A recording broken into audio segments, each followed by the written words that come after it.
skip that. Yeah, let's skip that. Wow, Datejust, Right. guys. We've sunk low today. You probably heard about this watch, but Rolex reviews. Rolex reviews. We should just switch the name of the channel to Rolex 4 views. Ooh. Ooh. Hi guys, I'm Patrick. I'm Adam. And welcome to Properly Wound, where we offer you a consumer's opinion on everything watch related. And today we have a vintage marvel. A vintage marvel, absolutely. One of the most iconic watches of all time. Maybe the most iconic watch of all time. You know? More than the Submariner? Maybe. Leave the comments in the description. We have a vintage Rolex 1603 in the house. Yeah, guys. So we were kind of talking about like what sort of approach to take to this video because the Datejust has been beaten to death. Yeah. Do you think more over the Seamaster Professional? Yeah, Seamaster for sure. Submariner maybe not. The Sub has really been beaten to death. Yeah. But the Datejust has also been beaten to death. So we're just going to talk about sort of our thoughts on the watch, what we think about its place, I guess, in a modern collection or in today's collections. Is it their longest running watch, the Datejust? It's got to be. Right? It's got to be. If you guys know, let us know. There are so many videos out there too, guys, on YouTube that address the history of the Datejust. And you guys know we had Christian from Theo and Harris on our live stream on Properly Wound. On the Facebook page last week. You guys know he is the Datejust guru, the Datejust king. He knows everything about Datejusts, and he actually normally sells 1601, 1603s. Some 1600s, 1501s, 1803s, which are the day dates and everything. Yeah. We'll talk about the references in a little bit. But this was actually lent to us by Facebook admin in our Facebook group and close friend Pat Ma. So thanks, Pat, for separate words. Pat Ma. Patrick Ma. Yeah. Thanks, Pat, for lending this into us. Yeah. So this model is the Rolex Datejust 1603, and this model is from like 1965, 1966. If you see the case back, it was a gift.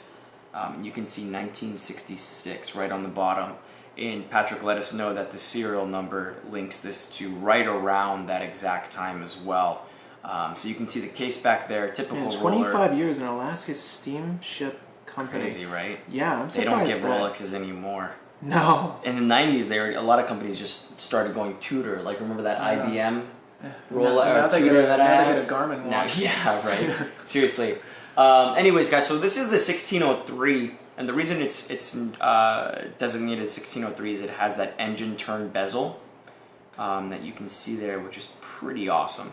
The 1601 has the fluted bezel, so you guys know fluted bezels are usually made of 14 karat white gold or yellow gold, depending on which watch it is, two-tone, whatever it is. And like the spread of like those little wings. Yes. A little bit tighter. Exactly. Well. Yeah. So this engine turn, they're spaced out a little bit more, and the bezel is actually steel. And then the 1600 has the smooth bezel around. And then you also have the 1500, the 1501, which are the 34 millimeter Rolexes, just known as the Date, not the Datejust. And you also have the date models, which are the 1801, 1803. And the really cool thing about Datejust is there's so many different variants, as you guys will see here on the dial. This one has the typical batons. They also have wide boy versions where the batons are a little bit fatter. Are these not wide boys? Mm-mm. They're rather wide. But the wide boys are really, really fat. Yeah. There's and like it almost also, no dial left. Yeah. And it also has the alpha hands. Yeah, which is pretty cool. I think the alpha hands are a lot cooler than the standard sort of baton stick style hour and minute hands. It's actually one of my favorite. Then there's also the wide boy batons come with wide. So the wide boy versions of the Datejust have wide boy hands and batons. So if you see mismatch, then you know it's like a redial, or not redial, but like you have aftermarket hands or something like that, or incorrect Franken hands. So yeah, 36 millimeters. I mean, this is an icon. Obviously, it usually comes on a Jubilee, which actually I have here. I forgot. What? Big surprise, last minute. I didn't put this on because Pat hasn't even put this on yet. Yeah. And I don't want to fuck around with his. This is not an original. This is an original Rolex buckle, but it's not an original strap, guys. It's just this. Yeah, it's a nice little shell Cordovan. But this actually is a authentic Rolex Jubilee for this exact model. You guys can see. It has that sort of like pull lever on the clasp, which is very characteristic of the old school Jubilee. We're gonna try not to lose that end link there. Yeah. But yeah, I mean, it kind of just brought this so you guys could see it. Didn't want to put it on there, but of course, that's the very like iconic. Yeah. Yeah, those Jubilees are President bracelets really popular on Datejust as well. Yeah, there's some people swap them out and have the President. Yep. Yeah, it's funny because I'm not like you guys watch the channel. If you don't watch the channel, I'm not a huge Rolex guy. Yeah. One of the only watches I'd really consider buying that's modern is just a Rolex Oyster Perpetual. Mm-hmm. They make an olive green Oyster Perpetual. The Okies are great.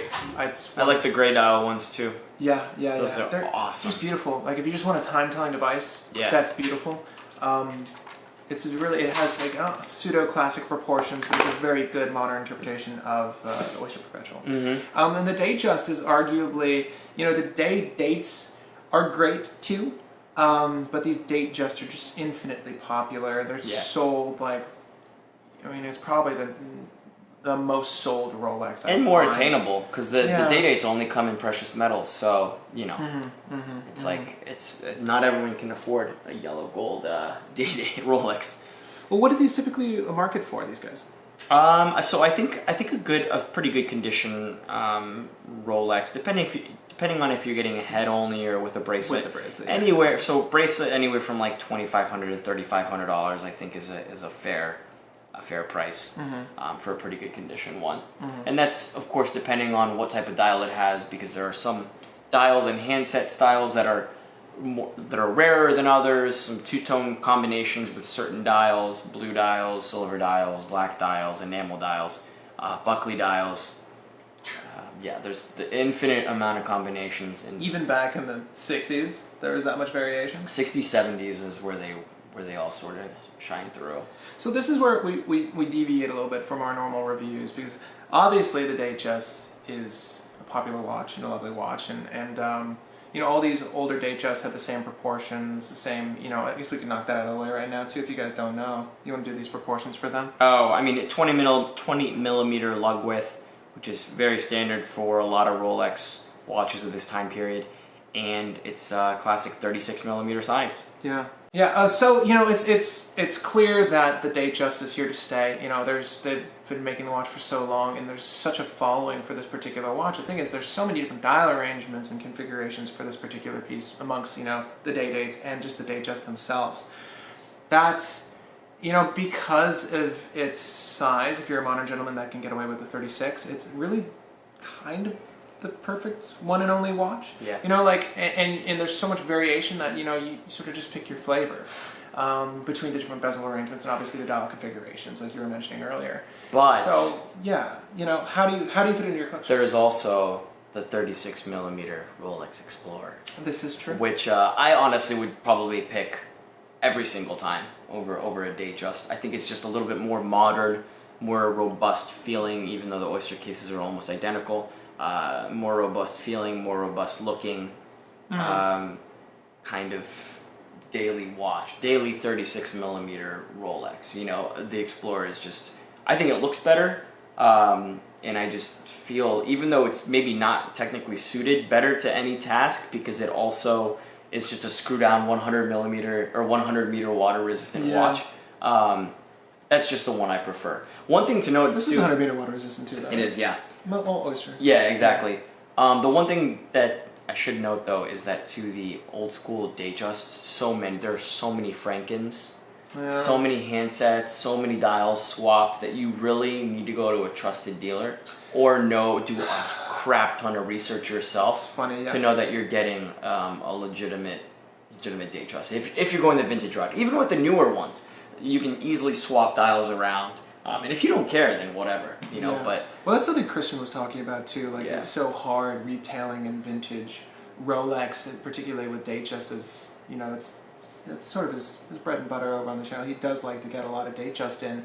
That, you know, whether an item is the legitimacy of the item itself, like of its parts, is it like an accurate watch or was it Frankenstein? Is like a huge question. It's a huge question a lot amongst collectors because there's, with as much information as there is out there, people usually don't do the research, or the research is not widely available, so it's hard to tell. Whereas like the Explorer had a certain, like a set look, you know the handset, you know the dial face, you know how it should be, you know how it should look. True. Where the Datejust is, you know, again, even now, you go to Rolex's display and like there are like hundreds of different combinations of Datejust. It's weird. But the one thing though that the Datejust has going for itself is the value proposition. Because we're talking 60s, 70s with these vintage Datejusts, which will go anywhere from like I said, like 2,000 to 4,000 if we're giving like a very broad range. You want a 1016 Rolex Explorer from that same era, and we're talking up to 10 grand, sometimes north of 10 grand, depending on condition and box and papers. You know what I mean? Oh, really? So Wow. yeah, exactly. So, and like the 14270, the one that I have, you know, in the modern era of Rolex with the sapphire crystal, it's much cheaper. Obviously, you can get a Rolex Explorer in like the threes, kind of. You know, maybe just under $4,000, Okay. $3,500 ish. But if you want to go vintage, I think Rolex Datejust is exactly where you want to go if you know what you're buying or who you're buying from.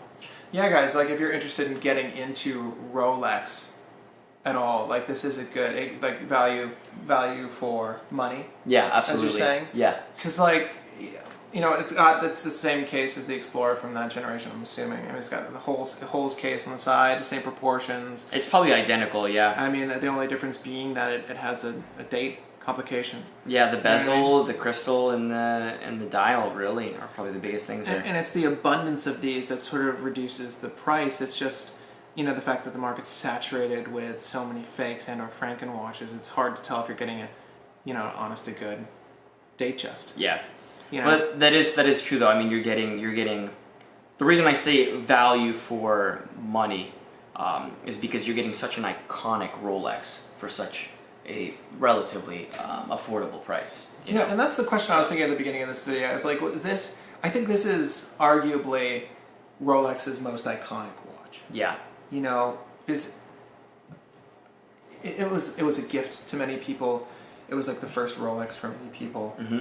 It was like, and I don't know, like as a heritage watch, like I think this is probably their most popular piece. Probably, yeah. I would say so. And in that, I think it's probably their most iconic. Although one variation isn't really more popular than the other. It's just the whole range of the Datejust.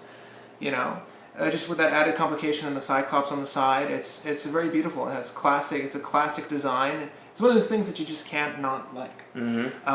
And of course, again, it's an easier Rolex to get into. Luckily. And they're keeping up with the times too, because I mean, they notice a lot of people are probably starting to shift towards Submariners or starting to shift towards, you know, maybe 39mm Explorers. So what do? They up the size, and now they have 41mm Datejusts for those people, and I see plenty of those in Manhattan. You know what I mean? So it's still a ton more. Of it's those still too. an It's icon. It's a completely different watch now, Even really at at 41. 41. Yeah. But it's still an icon. And yeah, let us know what you think about the 41 guys. So because they produce two currently, they haven't gotten rid of the smaller size. Yeah, they still have the 36, Yeah. and they have the ladies, which is much smaller. Is it 36 though, really? Because you know what's interesting? It doesn't look 36. The ladies? No. Oh no, just the gentlemen. 36. Yeah. Oh yeah, it's still 30. It's still 36 is 36. unisex, Yeah. It's really interesting because I've been walking around. I've seen at least like, I swear I saw probably 3 41 Datejust Yeah. over They're just huge. last week. I saw a Hugely little girl. popular. I saw a girl wearing one. She was like 5 feet tall. The thing looked like a freaking 50 millimeter Breitling on her wrist. Yeah, it looked pretty weird. I'm not gonna lie. But that's the That just goes to show you though, like you'll Yeah. go there looking for a quality watch, and it's probably the number one. If you work in the watch industry, like, and people are asking for a Rolex, do you just suggest the Datejust because? Yeah. Do you know what I mean? It's like Yeah. a good like entry point. It feels. It's such an iconic watch. Is it the most iconic Rolex? Bigger than the Submariner? We'll let you decide. Yeah, you guys decide in the comments. Because I don't know. I couldn't tell you. I'm not the Rolex guy. What about you? But anyway, guys, yeah, we just kind of wanted to have a quick little discussion since we did have this in our possession. Obviously not going through crazy tech specs since this is a vintage one and there's so many varying versions of the Datejust at this point over the, I don't know, what is it now, 70 year history. So it's more up to discussion for what you guys think about this and its place in a collection and where the Datejust is going and where it's like how it's established itself as sort of an icon in the entire watch world. Yeah. So guys, if you own a Datejust, tell us your story. I feel like every guy that has a Datejust has a story. I've never, yeah, honestly, absolutely. You know what I mean? Yeah.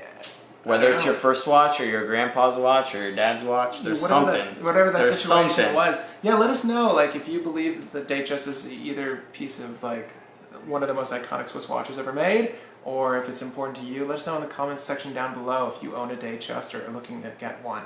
What's alluring about it for you? But definitely a classic. Is it TNH? Are they doing it to you?